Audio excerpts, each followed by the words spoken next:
Friends, इस video में हम बात करेंगे question number 2 of exercise 8.2। Question number 2 जो हमारे पास गिवन है उसमें यह कहा हुआ है कि हमें करेक्ट ऑप्शन को चूज करना है और उस आंसर का जस्टिफिकेशन करना है कि वो आंसर हमारा सही क्यों है। तो जब से बोर्ड ने अपने रूल्स और पैटर्न को चेंज किया है, एमसीक्यू उसमें आते हैं बोर्ड के पेपर के अंदर, तो इनमें से कोई ना कोई एमसीक्यू आगे आने के चांसेस है।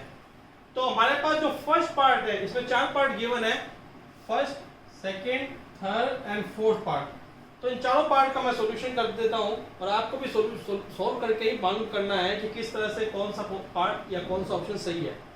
फर्स्ट पार्ट की बात करते हैं 2 10 30 अपॉन 1 प्लस 10 स्क्वायर 30। तो यहाँ सॉल्यूशन करते हैं। हमारे पास जो क्वेश्चन है 2 10 30 degree upon 1 plus 10 square 30 degree. अब वैल्यू पुट करते हैं। तो 2 10 30 की बात करते हैं तो यहाँ 2 10 30 होता है 1 अपॉन रूट 3, 1 प्लस 10 30 वापस से same 1 upon root 3 whole square. Okay, अब यहाँ मल्टीप्लाई करते हैं तो ये 2 अपॉन रूट 3 आ जाएगा और यहाँ की बात करते हैं तो 1 plus 1 upon root 1 upon 3, 1 upon root 3 का स्क्वायर 1 अपॉन 3। यहाँ से ये 2 अपॉन रूट 3 रहेगा, यहाँ आंसर लेंगे तो 3 प्लस 1 अपॉन 3। ये रेसिप्रोकल करते हैं 2 अपॉन रूट 3 इंटू में 3 अपॉन 4, तो ये इससे कैंसिल हो गया। यहाँ से 3 अपॉन 2 रूट 3 आ गया। अब हमारे पास ये फाइनल वैल्यू आ गई है, लेकिन हमें ये चेक करना है कि जो ये फाइनल वैल्यू है ये इनमें से कौन से रेशियो की फाइनल वैल्यू है। तो हमें जब हमने इसको देखा और टेबल के अंदर, ट्रिग्नोमेट्री टेबल के अंदर जब वैल्यू को हमने देखा तो ये वैल्यू कहीं पर भी नहीं है। तो गाइस, जब हम ये वैल्यू ट्रिग्नोमेट्री टेबल में देखते हैं तो इन चारों में से कहीं पर भी हमें ये वैल्यू नहीं मिलेगी। तो हमें करना क्या है, हम इस वैल्यू को रेशनलाइज करते हैं। रेशनलाइज करने के लिए रूट 3 के ऊपर नीचे मल्टीप्लाई करते हैं। ध्यान रहे 2 इसके साथ मल्टीप्लाई नहीं करना है, हमें रूट 3 के ऊपर नीचे मल्टीप्लाई करनी है क्योंकि वो एक इरेशनल नंबर है। यहाँ से वैल्यू आएगी 3 रूट 3 और 2 इंटू 3, तो ये 3 से 3 कैंसिल, रूट 3 इंटू रूट 3 3 होता है। अब वैल्यू आती है रूट 3 अपॉन 2। अब रूट 3 अपॉन 2 वैल्यू जो होती है वो 2 की होती है, एक तो साइन 60 डिग्री की होती है, एक cos 30 डिग्री की होती है। तो साइन 60 और cos 30 में से जो भी वैल्यू है वो हमारा वैल्यू सही है। तो साइन 60 यानी कि ये जो वैल्यू है इसका आंसर है ए, ऑप्शन ए। यहाँ लिखेंगे हम साइन 60 डिग्री। अगर इसको इसी एमसीक्यू के अंदर cos 30 डिग्री होता और sin 60 नहीं होता तो हम cos 30 डिग्री लिखते। तो आई होप ये फर्स्ट वाला जो पार्ट है ये आपको समझ में आ गया। ये आपको पूरा सॉल्व करके रखना है, सॉल्व करना ही पड़ेगा क्योंकि हमें वैल्यू चेक करनी है। तो फर्स्ट पार्ट हमारे यहाँ कंप्लीट हो गया है। तो बात करते हैं सेकेंड पार्ट की। सेकेंड पार्ट के लिए मैं क्या कर रहा हूँ, इसी को रफ कर रहे हैं, अच्छी तरह से आप इसको नोट कर लेना। सेकेंड पार्ट हम यहाँ सोल्व करते हैं, चेक करते हैं कौन सा आंसर सही है। सेकेंड पार्ट हमें गिवन है 1 minus 10 square 45 degree upon 1 plus 10 square 45 degree. तो 1 माइनस 1 का स्क्वायर, सॉरी 10 स्क्वायर 45 एंड 10 45 1 होता है और यहाँ से भी 1 का स्क्वायर आ जाएगा। तो ऊपर 0.2 आ गया यानी कि 0। तो इसकी वैल्यू क्या है, 0। तो हमारे पास जो आंसर है वो डी आंसर है, यह हमारे पास आंसर है। ओके, आई थिंक ये भी बहुत इजी था, समझ में आ गया है। अब बात करते हैं थर्ड पार्ट की। तो थर्ड पार्ट से पहले हम बात करते हैं फोर्थ पार्ट की। तो फोर्थ पार्ट कैसे सॉल्व करेंगे, ध्यान से देखिएगा। थर्ड पार्ट इसलिए मैं सॉल्व नहीं कर रहा क्योंकि ये रिटन ट्रायल का क्वेश्चन है, इसमें आपको वैल्यू पुट करनी पड़ेगी। पहले फोर्थ पार्ट की बात करते हैं। फोर्थ पार्ट हमें गिवन है 2 10 30 degree upon 1 minus 10 square 30 degree. Same question है फर्स्ट और फोर्थ, बस हाँ नीचे माइनस का साइन है, ऊपर प्लस का साइन था। अब कैसे सोल्व करते हैं, वही वैल्यू पुट करनी पड़ेगी हमें 1 अपॉन रूट 3 और यहाँ से 1 minus 1 upon root 3 whole square. ये हो जाएगा 2 अपॉन रूट 3, यहाँ से 1 माइनस 1 अपॉन 3, ये हो जाएगा 2 अपॉन रूट 3। एलसीएम लेते हैं तो 3 माइनस 1 अपॉन 3, रेसिप्रोकल करेंगे तो 3 अपॉन 2, 2 से 2 कैंसिल, 3 अपॉन रूट 3। अब 3 अपॉन रूट 3 फिर से किसी ना किसी की वो वैल्यू होगी, लेकिन ये जो 4 ऑप्शन है इसमें किसी की भी वैल्यू 3 अपॉन रूट 3 नहीं होती है। तो हम क्या करेंगे, इसको फिर से रेशनलाइज करेंगे √3/√3 से। तो √3 × √3 होता है, ये पूरी वैल्यू से कैंसिल √3। अब √3 किसकी वैल्यू होती है, या तो tan 60 डिग्री की वैल्यू होती है या cot 30 डिग्री की वैल्यू होती है अकॉर्डिंग टू टेबल। मैं ये टेबल वैल्यू इसलिए बता रहा हूँ क्योंकि मुझे टेबल लर्न है, आप भी टेबल लर्न कर सकते हैं। आप उस वीडियो को देखिए जिसमें मैंने टेबल के बारे में आपको बताया गया है। अब √3 यानी cot 60 डिग्री, cos 60 ये नहीं हो सकता, ये भी नहीं हो सकता, tan 60 ये वाले इसका आंसर है। ध्यान सीधे लिखेंगे हम tan 60 डिग्री। तो ये हमारा फोर्थ पार्ट भी यहाँ कंप्लीट हो जाता है। उम्मीद यही है कि ये तीनों पार्ट आपको समझ में आ गए होंगे। लास्ट पार्ट की बात करते हैं, वो है third part, sin 2a = 2 sin a। तो इसके लिए मैं इसे रब कर देता हूँ, आप वीडियो को पॉज करके इसे नोट कर लेना। थर्ड पार्ट आपको ये कहा हुआ है कि sin 2a जो है वो 2 sin a, ऐसा कब होगा, sin 2a = 2 sin a is true when a = अब a क्या वैल्यू होगी जिससे ये दोनों वैल्यू सही आए, ठीक है, इक्वल आए। तो a की हमें वैल्यू पुट करनी है। तो सबसे पहले हम a की वैल्यू 0 पुट करते हैं। अगर हम sin 2 यहां से हम क्या करते हैं, लेफ्ट हैंड साइड लेते हैं पहले, तो sin 2a यानी कि a की जगह हमें 0 पुट करना है। तो sin 2 × 0 sin 0 हो जाएगा। sin 0 की वैल्यू क्या होती है, 0 होती है। sin 0 degree = 0। Right hand side लेते हैं 2 sin a, तो यहाँ पे 2 sin a की वैल्यू 0, तो 2 sin 0 होता है वो 0 होता है, यानी कि ये भी 0, यानी कि लेफ्ट हैंड साइड और राइट हैंड साइड दोनों इक्वल आ गए। कब इक्वल आए, जब a क्या था, 0 डिग्री था, ठीक है।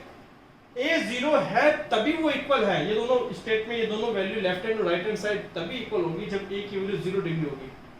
अब हो सकता है कि कभी कभी ये a जो है, ये 0 डिग्री वाला जो वैल्यू है, ये ए ऑप्शन में ना आए, ये डी में आए। तो इसका मतलब ये है कि आपको तीनों के तीनों वैल्यू रख करके चेक करना पड़ेगा, फिर आपको चौथी वैल्यू रख के चेक करना पड़ेगा। मैं इसमें वैल्यू रख करके चेक करके दिखा देता हूँ कि किस तरह से बाकी वैल्यू गलत है। 45 रख के देखते हैं। तो मैंने क्या किया, लेफ्ट हैंड साइड लिया sin 2a, तो sin 2 45 रख दिया यहाँ पे वैल्यू, तो sin 2 × 45 sin 90 और sin 91 होता है। अब यहाँ पर हम राइट हैंड साइड लेते हैं। राइट हैंड साइड गिवन हमें 2 sin a, तो 2 sin 45 डिग्री। sin 45 जो होता है वो 1/√2 होता है, तो यहाँ पे वैल्यू 1 नहीं आ रही है। तो you can clearly see that LHS not equals to right hand side. It means ये वाली वैल्यू रॉन्ग है, ये नहीं ले सकते, यही वैल्यू हमें कंसीडर करनी पड़ेगी। आई होप ये चारों के चारों पार्ट जो MCQ है ये बहुत इंपॉर्टेंट है। बोर्ड के क्वेश्चन पेपर में इनके आने के चांसेस ज़्यादा होते हैं। आपको समझ में आ गए होंगे। अगर आपको समझ में नहीं आए तो आप प्लीज़ वीडियो को दोबारा से रिवाइंड करके देखिए। मैं वो पूरी गारंटी के साथ आपको कहता हूँ कि आपको समझ में आ जाएंगे अगर आपने सही तरह से इस वीडियो को अच्छी तरह से देखा है। तो बढ़ते हैं हमारे नेक्स्ट क्वेश्चन की ओर जो है बहुत ज़्यादा इम्पोर्टेंट। तो शुरू करते हैं क्वेश्चन नंबर 3। सो फ्रेंड, जो हमारा नेक्स्ट क्वेश्चन है that is most important question of exercise 8.2 regarding 10th board exam. उसका रीजन ये है क्योंकि ये अलग पैटर्न का क्वेश्चन है और सिर्फ इस एक्सरसाइज में एक ही क्वेश्चन अवेलेबल है। और ये क्वेश्चन इंपॉर्टेंट इसलिए भी है क्योंकि ये बहुत बार बोर्ड के पेपर में आ चुका है। Question number 3 is saying to us tan a + b = √3। ये हमें गिवन है कि tan a + b √3 है एंड tan a - b = 1/√3। और ये भी कंडीशन गिवन है कि a + b जो है वो 0 डिग्री से बड़ी वैल्यू है और 90 डिग्री से छोटी वैल्यू है। साथ ही साथ ये कहा हुआ है कि जब हम वैल्यू फाइंड करेंगे तो हमारे पास a की वैल्यू b से बड़ी आनी चाहिए। अगर a की वैल्यू b से बड़ी नहीं आती है इट मींस हमारा आंसर गलत है। कैसे सोल्व करेंगे इस टाइप क्वेश्चन को ध्यान से देखिएगा। We have given tan a + b = √3। मैंने पिछले वीडियोस में आपको पहले ही बताया था कि tan के बाद या किसी भी ट्रिग्नोमेट्रिक रेशियो के बाद जो भी वैल्यू आती है वो एक पर्टिकुलर एंगल को शो करती है। यहाँ ये दोनों मिलाकर के एक एंगल को फॉर्म करेंगे, ये वैल्यू इसके इक्वल है। अब क्या करना है हमें कि tan a + b, अब √3 tan कब होता है अगर आप ट्रिग्नोमेट्री टेबल में जाएंगे तो वहाँ 10 की टेबल के अंदर 10 के कॉलम में देखेंगे या रो में देखेंगे कि √3 जो होता है वो tan 60 डिग्री होता है। ठीक है, ये एक मोस्ट इंपॉर्टेंट स्टेप है, इस स्टेप को अच्छी तरह ध्यान रखिए। इससे ज्यादा इंपॉर्टेंट स्टेप ये है कि जब ध्यान से समझेगा कि जब सेम रेशियो आमने सामने आ जाते हैं, इक्वल पोजीशन में आ जाते हैं सेम रेशियो, तो उनको कैसे सोल्व किया जाता है। जब भी हमारे पास सेम रेशियो आए, for example if we have tan A equals to tan B, तो हम क्या करते हैं, उनके एंगल को इक्वल रख देते हैं। हमने 8.1 के अंदर एक क्वेश्चन किया जिसके अंदर हमें ये गिवन था कि if cos A equals to cos B, तो हमने एंगल A और एंगल B को इक्वल प्रूफ किया था। सेम कंडीशन यहाँ पर भी अप्लाई करनी है। वहां पे A और B गिवन था, यहाँ पे वैल्यू गिवन है। तो अब देखिए tan A प्लस B और tan 60 है, तो ये भी एक एंगल है और ये भी एक एंगल है, तो ये ऑटोमेटिकली एक दूसरे के इक्वल आ जाएंगे। This is our equation number 1। tan से tan कट नहीं करना है, ये अपना आप हट जाता है। आप किसी वर्ड को किसी वर्ड से नहीं काट सकते, पहले बता रहा हूं। अगर आप इसको कट करके दिखाते हैं, कभी कभी स्टूडेंट इस तरह से भी करके दिखाते हैं, ये एक रॉन्ग पैटर्न है, इसके मार्क्स कट जाएंगे। इसका मतलब ये है कि पूरी की पूरी वैल्यू कैंसिल हो गई है। तो आपको क्या करना है, जब सेम रेशियो आमने सामने आ जाते हैं तो रेशियो में हट जाते हैं, their angles are equal to each other. एक और बात ध्यान रखिएगा, अगर इस तरह से लिखा होता है कि tan A plus tan B equals to tan C, तो A plus B equals to C, ये कभी नहीं होगा, ये गलत है। एक सिंगल रेशियो होना चाहिए। अगर सिंगल रेशियो के इक्वल होगा तभी हम उनके एंगल को इक्वल रख सकते हैं। ठीक है, हाँ, रेशियो भी सेम होना चाहिए। तो आई थिंक ये चीज आपको समझ में आ गई होगी। अब बात करते हैं, we have given tan A minus B equals to 1/√3, then tan A minus B 1/√3 tan होता है, वो 30 डिग्री पर होता है।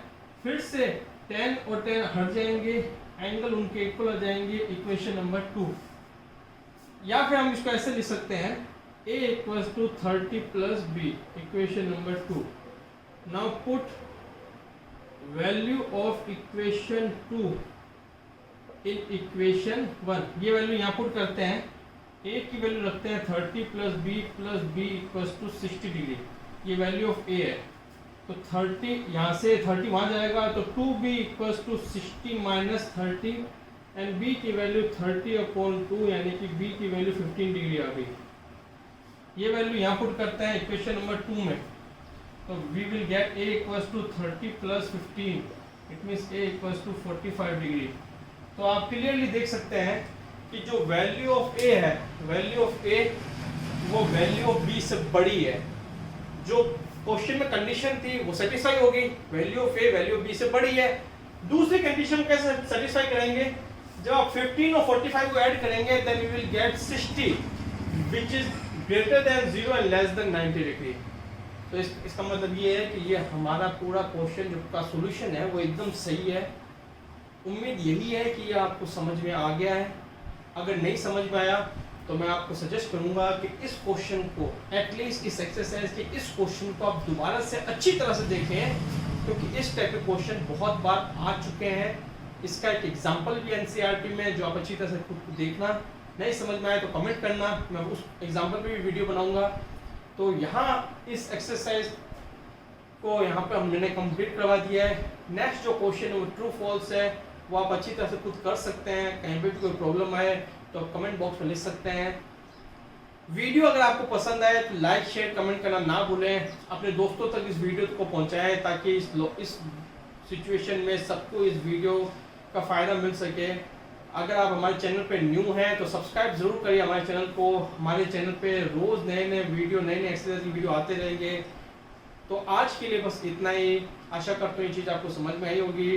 Thank you very much. Keep supporting and keep watching.